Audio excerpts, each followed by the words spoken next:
a eulogy to a TV show that just died. It's called Channel 10 Breakfast. It was hosted by a guy called Paul Henry. He was a massive dick. There is a man who lived in my TV. He also lived in your TV, but sometimes he was very hard to see. In fact, one week, no one saw him in Perth. Literally, no one.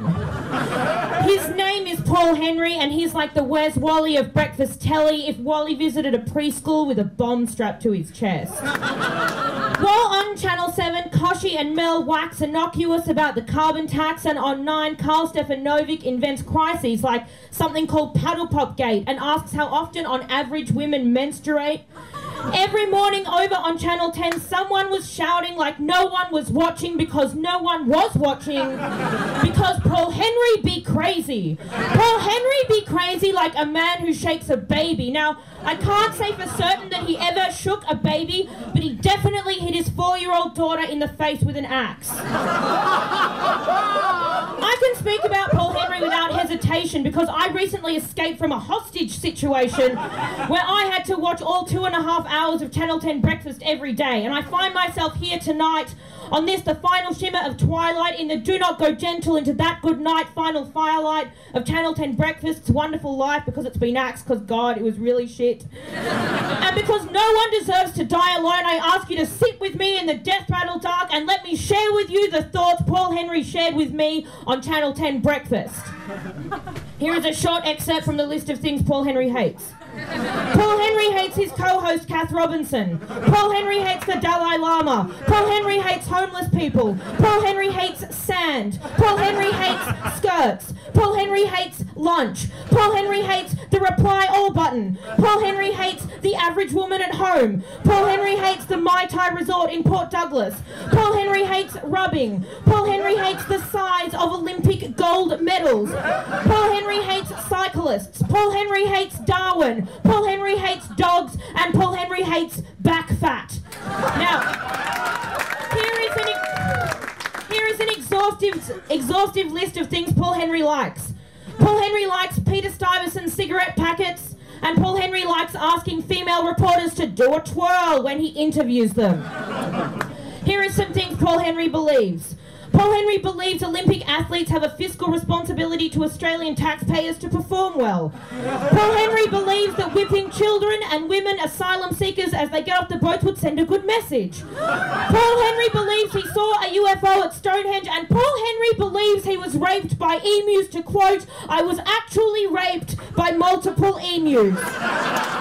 Now, I can't quite remember what it was that he said, who he said was inbred, which celeb he said was overfed, or which race of people that he wished dead on that particular day when something in me changed. All I remember is that as I stared at the TV, a hot feeling that wasn't we came over me when Paul Henry described in graphic detail an old person dying from hypothermia, and I fucking pissed myself. And you can judge me all you want, because if you'd have been watching too, there would have been a point when all of you came to like Paul Henry when he said something about, you know, fat people or the National Disability Insurance Scheme, and you'd have caught yourself losing your shit and wiping the streaming tears from your eyes and clapping your hands. And then you would have looked deep into the ugliest corner of your imperfect soul and seen a little piece of Paul Henry, for he lives in all of us. And because he lives in all of us, we will not forget. We will not forget that he called Kirstie Alley a nightmare on legs. We will not forget that he looked at a picture of a pregnant Jessica Simpson and said, "Oh, she's a monster."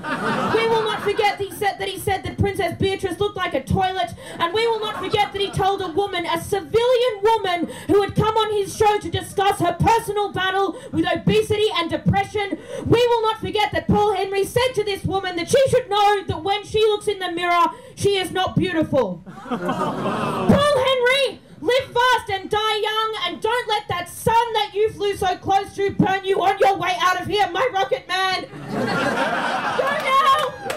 now and shoot into the sky, and every time we look up above and see a turtle dove fly by a cloud that looks a bit like a Ku Klux Klan man, we will know it's you watching over us from your home planet, Massive Cockhead. Bye, Paul Henry. Zoe Norton Lodge! Who on earth made you watch all of that Paul Henry footage? Chris Taylor. Who would do that to a person? What kind of person does that? Do you know how many hernias I have now? Now, in November, a leading funds manager, Lawrence Friedman, said that maybe we only need 2 commercial free-to-air networks because advertisers only advertise on 2. What do you guys think will happen to all those people who work at Channel 10? Is this you just looking for work after you... Don't you work at Channel 10? Yeah, I am actually. It depends. I think there are some people that work at Channel 10 now. I used to work at Channel 10. I think the government's starting a Make TV for the Doll scheme, also known as the ABC. Channel 10, it's partly owned by Gina Reinhardt. Surely she can just put them all to work down the mines. Yeah, but none of the programming executives know how to find anything of value. Now, is there Pascal was on that show. What can we do to get people watching Channel 10 again? How do we fix Channel 10? I got in trouble once. It was back when Paris Hilton was coming out to Australia for Channel 7. And remember that she was out for the races and she got out of a cab and she didn't have any undies on. And people got really upset and Channel 7 dropped her from the lineup. I used to do a joke in my act. I was like, if that had been Channel 10, they would have actually used that as a promo and they would have painted her clitoris blue and got Millsy to... Right? That's what they should do as their promo. That will bring them back. A rational fear. Just like a free-to-air television network, we also have an audience less than 1 million. Rational fear.